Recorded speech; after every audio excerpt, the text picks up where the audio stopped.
Shout out to Black Phoenix on Twitter for sending me this story, and this is a very disturbing story, and it's one of those stories where I usually always say that not every person deserves to have children. So, in this picture, you see a woman by the name of Malika Bennett, and she has basically been accused of murdering her 4-year-old daughter in the most torturous way possible. And basically what happened is she forced her daughter to stand for 3 days straight. Just stand in one spot. She could not move. She did not feed her. She died from exhaustion, basically from being tired, because standing in one spot, that's wear and tear on your body. Like, take it from somebody who works in a place where they have to stand on their feet for at least 4 hours. That can get tiring on your feet, your legs, and your back.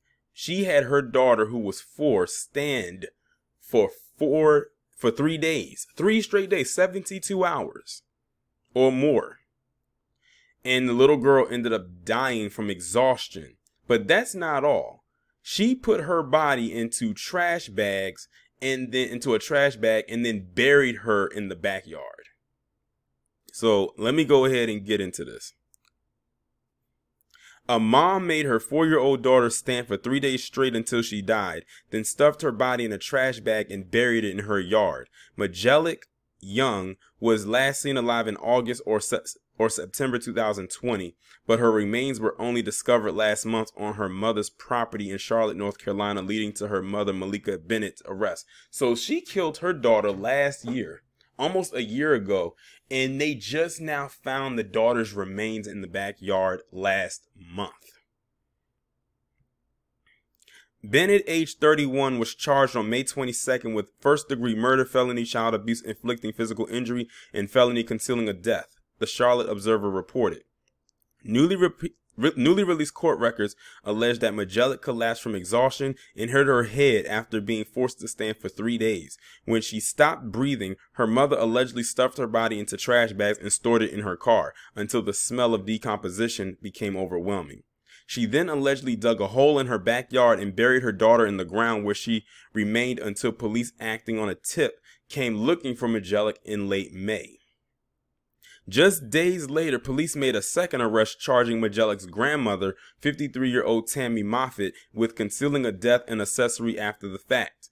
I've worked homicide most of the last 10 years, and I can tell you this case is deeply disturbing, Charlotte Mecklenburg Police Department Lieutenant Brian Crum said during a press conference last month.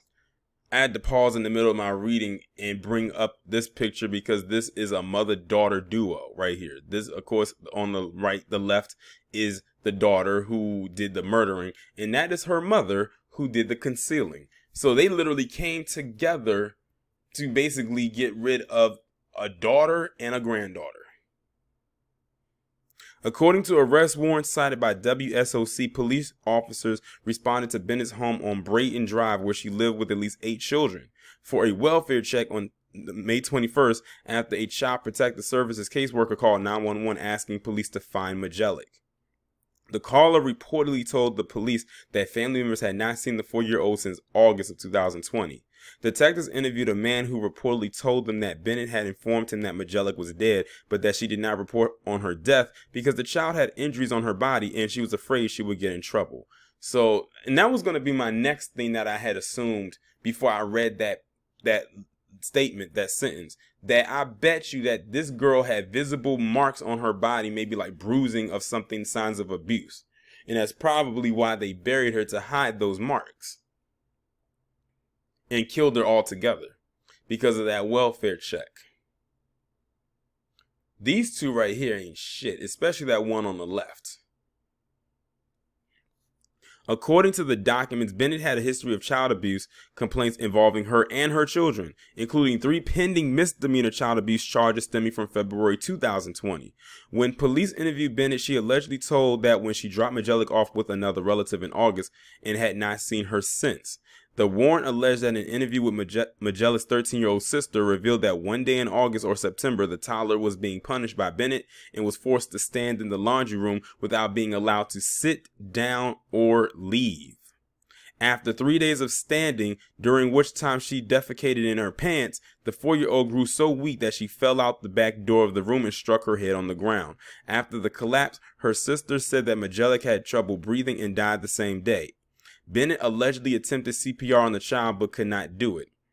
She then cleaned Majelic's body, grabbed 2 black trash bags from under the kitchen sink, and placed her dead daughter inside. Bennett kept Majelic's body in an SUV for about 5 days before the stench became unbearable. The older sister told police that Bennett went out to buy a shovel, dug a hole in the yard, put her sibling's rotting corpse inside, and covered it up with dirt. The 13-year-old said she helped with the burial. Now that is wild. That's wild. This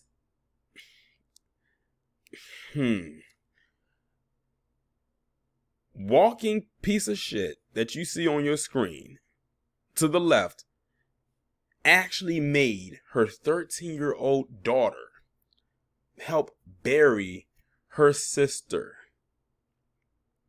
in the most inhumane way possible after she was tortured for 3 days straight.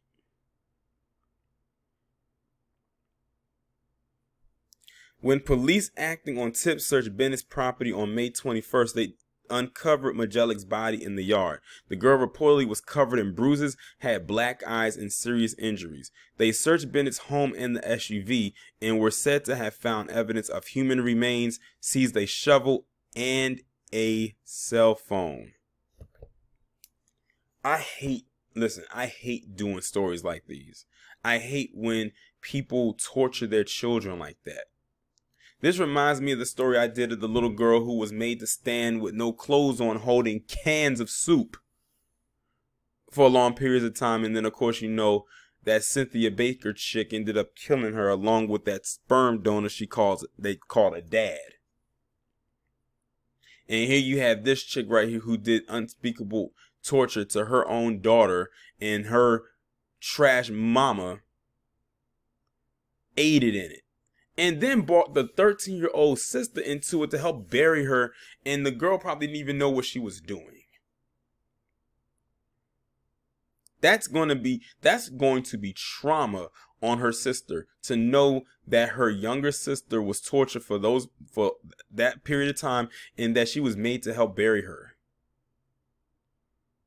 And the thing of the matter is, I just read this entire article, and we still don't know why she did it. Why this chick murdered and tortured her daughter in that way. We don't know. And they said she has children, so she has other kids, as specified by this article. And I think they said 8. So apparently this woman probably got around, and mind you, she's 31. She is 31. It has all those kids by that age. And one of them is 13. If you do the math, that means she started having kids in her late teens, if the 13-year-old is her oldest. This is what you call an unstable household ran by an unstable, unkept bitch. One thing I do not want to hear or see in the comment section was, where are the dad? Where's the dad, or where are the dads? Because there's many women out here who may be single mothers and have a lot of kids who wouldn't even dare do something like this to their child.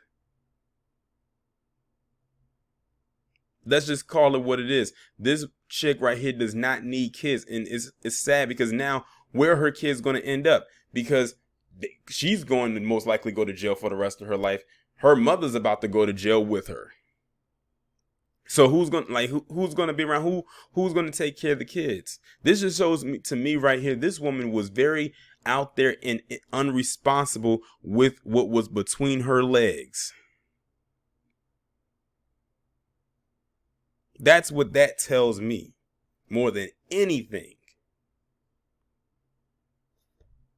Like I said, I cannot stand doing traumatic stories like this. Here's a picture of the little girl. This is her. Sad. Just sad all the way around. This little girl did not stand a chance. And they said when she fell, she hit her head from exhaustion. She couldn't stand no more. She defecated in her pants because she wasn't even allowed to use the bathroom. She couldn't drink anything. She wasn't allowed to eat. She just had to stand there. Torture. This little girl literally had 3 days of hell. And by that third day, that was it. That's all she could take. I'm not saying this because to make it sound kind of wrong, but I'm actually surprised she actually lasted 3 days at her age. Because some people who are older than her couldn't last a day standing for that long. And she had to stand for 3 days. And when she fell, she hit her head and she probably most likely had a concussion. And who knows? This little girl could have very well been buried alive because they didn't specify that she was dead before she got buried. They just said she was buried. So for all we know, even with her hitting her head, she could have probably still been breathing. And then buried alive. Man, I can't really say too much more about this. Like I said, I cannot stand doing these type of stories, but they have to have some kind of attention brought to them. And I need to know from anyone who's down and leaving comments down below. If you live in the Charlotte area, did y'all hear about this story back around the time when it first came out?